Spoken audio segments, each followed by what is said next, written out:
Washington is once again turning its attention to the business dealings of a member of the Trump family. On August 29, 2025, Democratic lawmakers on the powerful House Oversight Committee announced a formal investigation into Michael Boulos, the husband of former President Donald Trump's youngest daughter, Tiffany Trump. The inquiry was launched following a detailed report published by the New York Times, which raised serious questions about a financial transaction that occurred just months before Boulos and Tiffany Trump were married. This probe brings another one of Mr. Trump's sons-in-law into the congressional spotlight, drawing new focus on the intersection of family, finance, and political influence surrounding the former president. The central issue of the investigation dates back to the months leading up to the couple's November 2022 wedding, which was held at the former president's Mar-a-Lago estate in Florida. According to the news reports that triggered the probe, Boulos and his cousin, James Frangi, were involved in discussions about a significant payment from a Saudi businessman named Abdulelah Alam. The allegation is that this payment was connected to securing Alam an invitation to the high-profile wedding. For congressional investigators, this kind of arrangement, if proven true, represents a classic example of what is often called influence peddling, the practice of using personal connections to powerful figures in exchange for money or other benefits. The timing and context of this investigation are critical. With the political landscape constantly shifting, any suggestion of improper financial dealings connected to a former president's family is bound to attract intense scrutiny from opposing parties. Democrats on the committee are framing this as a matter of national security and ethics, suggesting that such deals could open the door for foreign actors to gain leverage over individuals close to a major American political figure. They are now using their authority to demand documents and communications that could shed light on whether access to the Trump family was effectively being sold to the highest bidder. This new inquiry adds another layer to the ongoing political battles that have defined Washington for years.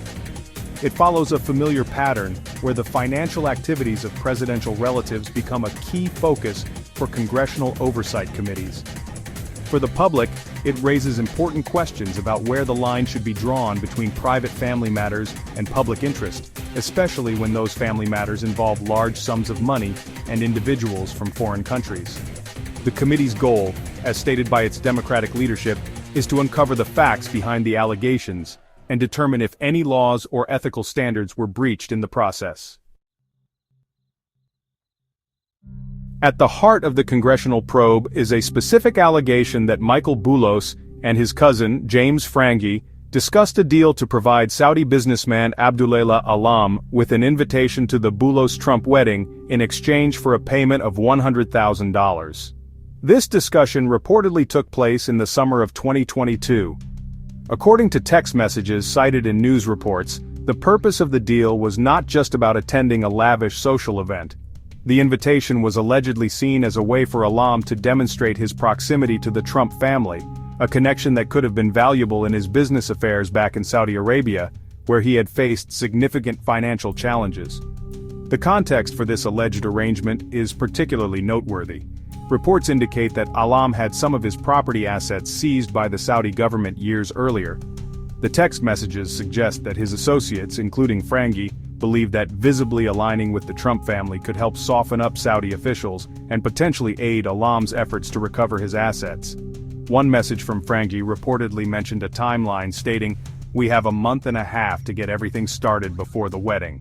This detail suggests a clear and deliberate strategy to leverage the wedding as a tool for political and financial gain, which is precisely what has drawn the interest of congressional investigators. Despite these reported discussions and plans, it is important to note that the Saudi businessman, Abdulelah Alam, did not ultimately attend the wedding at Mar-a-Lago on November 12, 2022.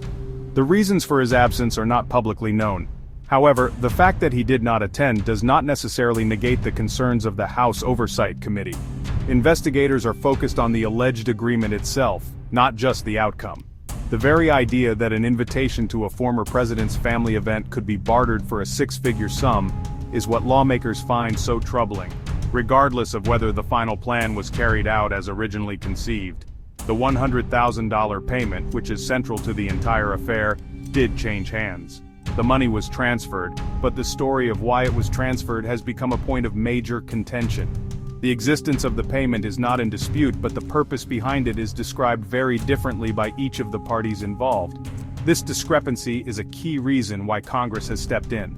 Lawmakers want to get to the bottom of why this money was paid and determine if it was part of a corrupt arrangement to sell access, or if there is a more innocent explanation for the transaction, as the individuals involved have claimed. When confronted with the allegations, the three men at the center of the story, Michael Boulos, James Frangi, and Abdulelah Alam, have offered different and sometimes conflicting explanations for the $100,000 payment. These varying accounts have only deepened the suspicion of congressional investigators. A spokesperson for Michael Boulos denied that the money was for a wedding invitation. Instead, the spokesperson claimed that the payment was related to a pre-existing personal debt. According to this version of events, Frangi owed money to his cousin Boulos, and Alam simply stepped in to settle that debt on Frangi's behalf. This explanation frames the transaction as a private financial matter between family members and a friend. However, that is not the only story being told. A spokesperson for the Saudi businessman, Abdulelah Alam, presented a different narrative. Alam's representative stated that the $100,000 was not for a wedding invitation, nor was it to settle a cousin's debt. Instead, it was described as a simple loan to Michael Boulos. This explanation directly contradicts the one provided by Boulos's camp. The idea of a loan suggests a future obligation for Boulos to repay the money, which is fundamentally different from having a third party settle an existing debt. This inconsistency raises a critical question. Why would two parties involved in the same transaction describe its basic nature so differently? Adding to the confusion, James Frangi, the cousin who was reportedly central to arranging the deal, has apparently given inconsistent statements himself. According to news reports, Frangi has at different times referred to the payment as both a loan and the settling of a debt between him and Boulos. These shifting explanations from the key figures have fueled the determination of the House Oversight Committee to find a clear answer. For lawmakers, such contradictions are often a red flag, suggesting that the true purpose of the payment may be something that the parties involved do not wish to publicly disclose. These conflicting stories are precisely why Congress is demanding more information. Representative Robert Garcia, the leading Democrat on the committee, has voiced these concerns publicly. He described the alleged arrangement as corrupt and reckless, and stated that the inquiry aims to determine whether corrupt financial interests are influencing American policy and whether President Trump is for sale. The committee has formally requested all documents, bank records, and communications related to the payment and the wedding invitation. Their goal is to cut through the varying explanations and establish a factual timeline of what happened and why. The investigation into Michael Boulos is not happening in a vacuum. It is part of a broader, well-established pattern in modern American politics where the business dealings of a president's family members come under intense scrutiny from the opposing party. This has been a recurring feature of congressional oversight for several decades, affecting families from both major political parties. The core principle behind these investigations is the concern that relatives of a powerful leader might improperly leverage their family name to enrich themselves, or that foreign entities might try to use those relatives to gain influence over American policy. For example, Democrats on this very same committee have previously investigated Jared Kushner, another of former President Trump's sons-in-law. That probe focused on a $2 billion investment his private equity firm received from a fund led by the Saudi Crown Prince shortly after Kushner left his role as a senior White House advisor. Democrats questioned whether that massive investment was a reward for his actions while in government.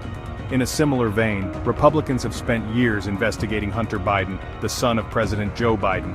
Their inquiries have focused on his business dealings in Ukraine and China while his father was vice president, alleging that he sold access and influence. These investigations highlight a persistent challenge in American democracy: how to manage the boundary between the private lives of a president's family and the public's right to know about potential conflicts of interest. When a president's relative engages in international business, it can create the appearance or the reality of a conflict. Foreign governments or business people may believe that by doing business with the family, they are gaining a direct line to the White House.